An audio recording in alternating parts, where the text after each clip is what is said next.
এই আয় আমরা না এই যে গাঙ্গের মাছ ধরি আয়। কিন্তু হলো আমরা মাছ ধরবো কেমনে?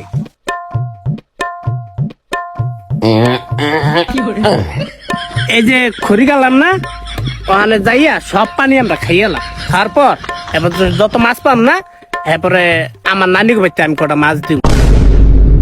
আমার নানিকে তো অল্প করে দিয়ে না আমারে। কিন্তু হলো এত পানি আমরা খাম কেমনে?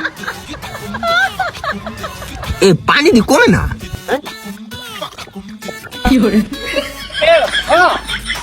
এবেলা পানি কমবে না, বলতের বাচ্চা গোষ্ঠী মানে সব নিয়ে গা যা তাহলে পানি কমবে। কি ভালো পানি সব খাইয়ালার চেষ্টা করবো।